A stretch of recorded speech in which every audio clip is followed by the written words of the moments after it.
Definitely এইটা কোনো অনেক top of the line phone না, যার কারণে অনেক বেটার যে চিপসেট আছে এটাতে, সেটা না যে আপনারা ধুমায় গেমিং টেমিং করে ফেলতে পারবেন। বাট ডেলি টু ডে লাইফে একটা মানুষ যে যে জিনিসগুলো ইউজ করে, like Facebook, YouTube, imo, WhatsApp, এই সব জিনিস এই ফোনটা খুব স্মুথলি হ্যান্ডেল করতে পারে।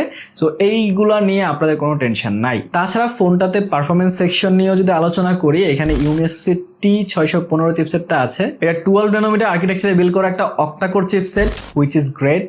বাট এই বাজেটে আরো বেটার চিপসেট হয়তো আপনারা পাইতে পারতেন বা তারা দিতে পারতো, কিন্তু স্টিল এই বাজেটে যেই এক্সপিরিয়েন্স আপনারা পাবেন এই প্রসেসরটা থেকে সেটাও খারাপ না। আমি এটাতে গেমিং টেমিং করেছি, আপনারা দেখতে পারেন যে এই ফোনটাতে গেমিং এক্সপিরিয়েন্স কেমন ছিল। আমি এটাতে ফ্রি ফায়ার খেলেছি, বেশ কিছুক্ষণ ফ্রি ফায়ার খেলা যাচ্ছিল। যেটা আমি বললাম যে যেহেতু এটা অনেক বেটার চিপসেট, কিন্তু একটা জিনিস মাথায় রাখবেন আপনারা, যখন এই বাজেটের ফোনে আপনারা গেম টেম খেলবেন, হাই লেভেলের গেমিং তো আপনারা আশা করতে পারেন না। বাট স্টিল বাজেট অনুযায়ী এটা খুব ভালো গেমিং এক্সপিরিয়েন্স আমাকে দিয়েছে। হালকা পাতলা ল্যাগ বা ফ্রেম ড্রপের দেখা পাবেন আপনারা লং টাইম খেললে, 1-1.5 ঘন্টা খেললে। বাট স্টিল এটা এত গরম হচ্ছিল না, এইটা একটা ভালো ব্যাপার যে হিটিং ইস্যুটা এই ফোনে এতটা নাই। তাছাড়া এই ফোনে আমি আরো বেশ কিছু গেম খেলেছি, সেগুলোর এক্সপিরিয়েন্স আপনাদের শেয়ার করছি। আপনারা দেখেন এন্ড ডিসাইড করেন যে এটা ওভারঅল পারফরমেন্স সেকশন আপনাদের কাছে কেমন লেগেছে। তাছাড়া এই বাজেটে অনেকে ক্যামেরা চান, যে ক্যামেরা ভাই কেমন হবে। 50 মেগাপিক্সেল মেন সেন্সর আছে, তার সাথে আরো দুইটা লেন্স আপনারা এখানে পেয়ে যাচ্ছেন। সামনের দিকে 8 মেগাপিক্সেল ক্যামেরা দিয়েছে তারা। এটার পিকচার কোয়ালিটির কথা বললে, আমি আউটডোরে বেশ কিছু পিকচার ক্যাপচার করেছি। মোটামুটি ভালো লাইটিং কন্ডিশন যদি থাকে তাহলে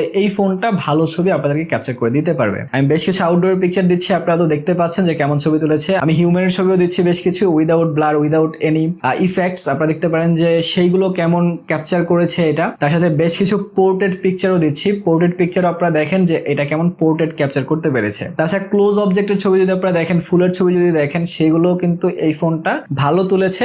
আউটডোর কন্ডিশনে এই ফোনের যে ক্যামেরা সেটা আপনাকে হতাশ করবে না। বাট এই বাজেটে আপনারা যখন ইনডোরে ছবি তুলবেন এন্ড ইনডোরে লাইট কম থাকবে, তখন এটার ক্যামেরা স্ট্রাগল করবে। বাট আউটডোরে ক্যামেরাটা আমার কাছে ভালো লেগেছে। আপনারা দেখতেই পাচ্ছেন ছবিগুলো যে এইটা কেমন পারফর্ম করেছে। তাছাড়া ফোনে আপনারা সর্বোচ্চ 1080p 30 fps ভিডিও করতে পারবেন। আর ফ্রন্টে যেহেতু 8 মেগাপিক্সেল ক্যামেরা পাচ্ছেন, বেশ কিছু সেলফি আমি দিচ্ছি, আপনারা দেখেন এটার সেলফি ক্যামেরাটাও কেমন ছিল। সো ওভারঅল ক্যামেরার কোয়ালিটি আমার কাছে খারাপ লাগে নাই। বাজেট অনুযায়ী এটার ক্যামেরা কোয়ালিটিকে আমি ভালো বলবো।